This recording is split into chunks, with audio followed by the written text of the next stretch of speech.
Hello everyone, welcome back to another video. This is your Desi girl and in today's video I'm gonna discuss the difference between आपको private college लेना चाहिए या government college for physiotherapy. So here we will be discussing this in this video.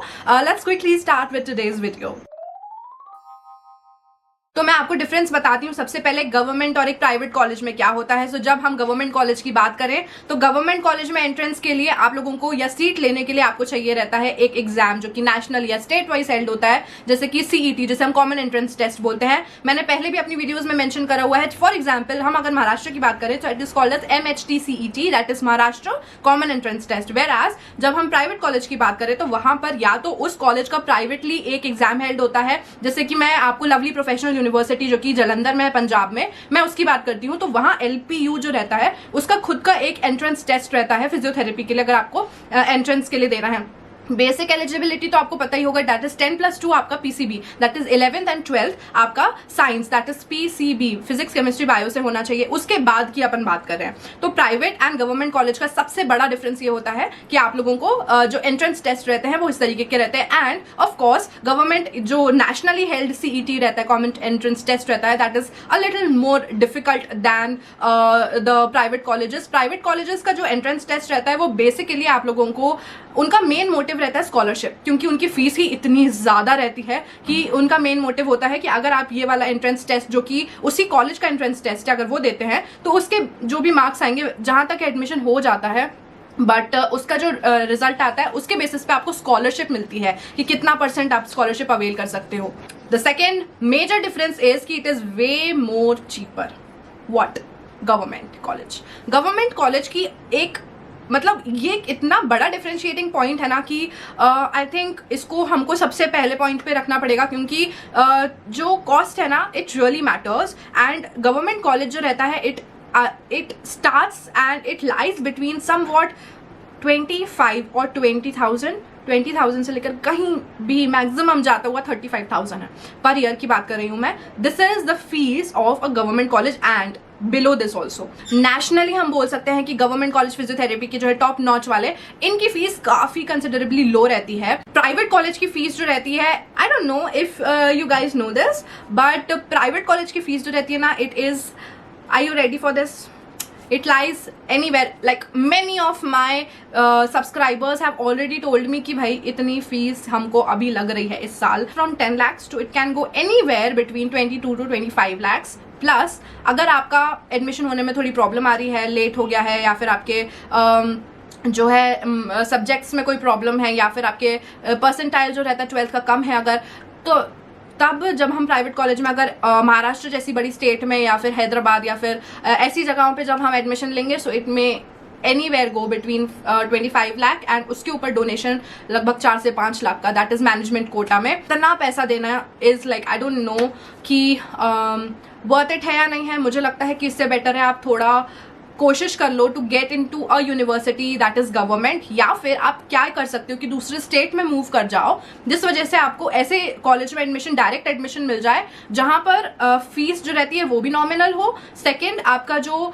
University उसमें लगती हो वो private ना होकर एक गवर्नमेंट यूनिवर्सिटी हो। जैसे कि मेरा कॉलेज अगर हम कंसिडर करें तो मेरे कॉलेज की फीस वॉज, जब मैं पास आउट हुई वहां से, सो इट वॉज, मतलब मेरे जो क्या होता है ना, जिस साल आप एडमिशन लेते हो वही साल का पूरे ईयर्स में कैरी फॉरवर्ड होता है। फॉर एग्जाम्पल मेरे एग्जाम की, मेरे जो कॉलेज की फीस थी दैट वाज 36,500 फॉर 1 ईयर, वही चीज हर साल मुझे लगी। So that was 36 and 36 for 4 years. तो मेरा जो पास आउट लास्ट फीस थी दैट वाज 36,500, और उसी के ऊपर से जब आप एक अच्छे परसेंटेज से या फिर कोई रैंक होल्ड करते हो तो फिर आप लोगों को उसमें कंसेशन भी मिलता है। वैसे ही मुझे भी कंसेशन मिला था, स्कॉलरशिप मिली थी। तो फर्स्ट ईयर से मेरी स्कॉलरशिप लगनी चालू हो गई थी एंड आई यूज्ड टू पे द फीस, और फीस पे करने के बाद वो लोग कुछ पैसे आप लोगों को स्कॉलरशिप के रिटर्न कर देते हैं। सो दिस इज अ की पॉइंट। तो आप ऐसे कॉलेजेस देख सकते हो जहां पर गवर्नमेंट यूनिवर्सिटी है लेकिन कॉलेज प्राइवेट है। So this can also be considered अगर आपका गवर्नमेंट कॉलेज में नहीं हो रहा है तो। देखो, जब हमें जॉब की बात आती है ना, तब होता है इंटरव्यू,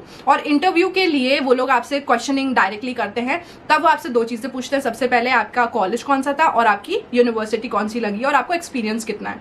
तो यहाँ पर डेफिनेटली जिनका गवर्नमेंट यूनिवर्सिटी रहती है उनके ऊपर एक ब्राउनी पॉइंट लग जाता है। और अब हम बात करते हैं, अगर ऐसा कोई प्राइवेट, जैसे मेरा प्राइवेट कॉलेज है, तो वैसे ही प्राइवेट कॉलेज अगर कोई बैठा हुआ हो और कोई गवर्नमेंट कॉलेज का इंसान बैठा हुआ हो, भले हमारी दोनों की डिग्री यूनिवर्सिटी सेम थी, वहां पे डिफरेंस आता है। क्योंकि जो इंसान गवर्नमेंट कॉलेज से जिसने पढ़ाई करी हुई है ना, उसका एक्सपोजर जो रहता है पेशेंट्स को लेकर वो बहुत ज्यादा रहता है। और हमारे फील्ड में या मेडिकल फील्ड्स में एक्सपोजर, स्किल और एक्सपीरियंस बहुत ज्यादा मैटर करता है। तो जब 3rd 4th ईयर से ओपीडी लगना चालू होती है, और उन लोगों की गवर्नमेंट कॉलेजेस की जो ओपीडी रहती है that is full of patients, बहुत ज्यादा वहां पे पेशेंट्स वगैरह रहते हैं। क्योंकि वो गवर्नमेंट कॉलेज रहता है, तो वहां पर क्या होता है, गवर्नमेंट हॉस्पिटल्स में आप लोगों को जो पेशेंट्स रहते हैं उनको बहुत ही कम या फिर नॉमिनल फीस में ही उनका इलाज हो जाता है, जिसके कारण बहुत ज्यादा संख्या में, बहुत ज्यादा अमाउंट में लोग आते हैं वहां पे, तो उसके कारण एक्सपोजर भी बहुत ज्यादा मिलता है। लेकिन जब आप एक अच्छे प्राइवेट यूनिवर्सिटी में या कॉलेज में एडमिशन लो ना, तब उस चीज का भी बहुत इंपैक्ट पड़ता है। जैसे जो स्टूडेंट्स एलपीयू के पास आउट हैं,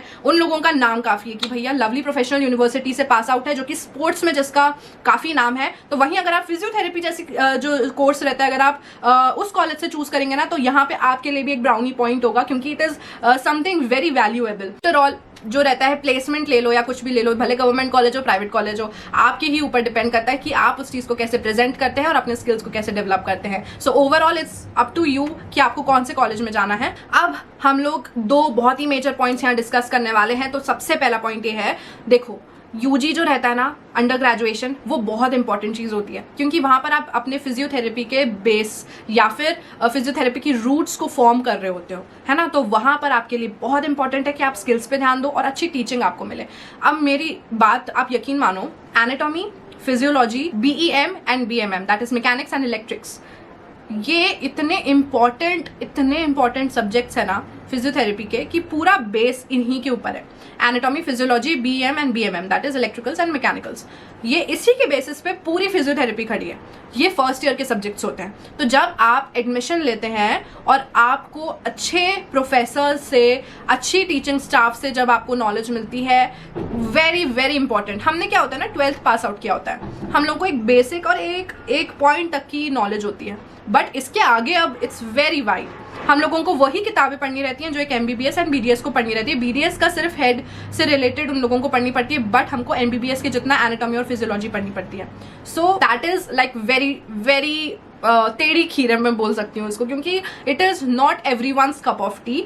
आपको पूरा डेडिकेशन चाहिए रहता है एनाटॉमी, फिजियोलॉजी, ये सब तो घोटने के लिए आप इसको एक्चुअली घोट नहीं सकते हो। घोटना इन द सेंस आप इसको बिल्कुल क्रैम्प अप नहीं कर सकते हो। आपको इसके लिए ना बैठ के प्रैक्टिकली पढ़ना पड़ता है। और जब आप लोगों को एक अच्छा प्रोफेसर मिलता है इन सब्जेक्ट्स का, तो वो आप लोगों को हेल्प करते हैं उसको प्रैक्टिकली समझाने के लिए, उसको प्रैक्टिकली आपको दिखाने के लिए, ना ही सिर्फ theory, but physiotherapy is all about practicality. जब हम लोग अच्छे से जो हमने पढ़ी है नॉलेज उसको प्रैक्टिकल करके देखते हैं, तभी हम लोग को समझ में आता है, तभी लॉन्ग टर्म के लिए वो याद रहेगा, तभी आप अपने प्रैक्टिस में उसको डाल सकते हैं, एंड तभी आप एक अच्छे फिजियो बन सकते हैं। जब आप एक कॉलेज चूज करते हैं ना, अपने प्रोफेसर्स वहां पे जाइए उनकी साइट में और जाकर वहां पे रिव्यूज पढ़िए स्टूडेंट्स के कि कैसा रहा है। वहां पे आपको देखो रिसर्च तो आपको करनी पड़ेगी थोड़ी सी। आप जो भी कॉलेज चूज करते हैं ना, आप उनके नीचे रिव्यूज पढ़िए। रिव्यूज अगर नहीं है या फिर रिव्यूज उतने ज्यादा ध्यान नहीं दिए हुए हैं, तो फिर आप जाइए इंस्टाग्राम पे, और इंस्टाग्राम पे जिन लोगों ने उस यूनिवर्सिटी को टैग करा हुआ है, आप उनसे जाकर बात करिए, क्योंकि स्टूडेंट्स का फीडबैक बहुत जरूरी रहता है। तो फिजियोथेरेपी के लिए ऐसा कॉलेज चूज करिए जहां पर आप लोगों को अच्छे प्रोफेसर्स मिले, ताकि हमारा बेसिक जो रहेगा वो क्लियर, अगर वो स्ट्रांग रहेगा तो आगे आने वाले टाइम में ज्यादा प्रॉब्लम नहीं होगी। सो ये चीज बहुत इंपॉर्टेंट है। यूजी हम अच्छे कॉलेज से करें, that is very very important. अब बात आती है आखिरी पॉइंट मैं आप लोगों को बता रही हूँ, दैट इज अटैच्ड हॉस्पिटल्स। तो जब आप कोई भी कॉलेज चूज करें, मेक श्योर कि वहां पर अटैच्ड हॉस्पिटल हो, क्योंकि हम लोगों को बाहर के लोगों के ऊपर नहीं रिलाई करना पड़ेगा। अब जैसे मैं आपको अपने कॉलेज का बताती हूँ, यहाँ पर मुझे थोड़ा सा एक पॉइंट लगा था, क्योंकि कैरियर कॉलेज का खुद का हॉस्पिटल तो है, बट हम लोगों को वहां पर राउंड्स के लिए नहीं अपॉर्चुनिटी मिलती है। तो that is something very I would say कि यहाँ पर मुझे थोड़ा लगता है कि ये फिल होना चाहिए ये वाला गैप, क्योंकि इट इज वेरी इंपॉर्टेंट कि हम ओपीडीज आईपीटीज का राउंड करें। गवर्नमेंट ले रहे हैं तो बहुत ही अच्छी बात है, क्योंकि वो लोग ऑलरेडी आपको इतनी एनजीओज में और डिफरेंट जगहों पे भेज देते हैं कि आपका एक्सपोजर हो जाएगा। बट अगर प्राइवेट कॉलेज में ले रहे हैं तो कोशिश करिए कि वहां पर आप लोगों को अटैच्ड हॉस्पिटल मिल जाए, और अगर नहीं मिल रहा है डोंट वरी, आप 3rd 4th ईयर से दूसरी जगह पर आप लोगों की पोस्टिंग कर सकते हैं। वो लोग जहां तक है जिनके अटैच्ड हॉस्पिटल्स होते हैं और वो लोग भेजते नहीं है ना, वहां पर आपकी कॉलेजेस, जैसे मेरा कॉलेज भी पोस्टिंग्स बाहर लगा देता है दूसरे अच्छे कॉलेजेस हॉस्पिटल्स में। So that's all for today's video and I hope आज की वीडियो आप लोगों के लिए हेल्पफुल रही हो, और अगर हेल्पफुल थी then please like, share, subscribe and also comment down your doubts. और हम लोग 1000 सब्सक्राइबर्स हो चुके हैं and we are a family of 1000 people. So that's it, and I will be meeting you in my next video. Bye bye.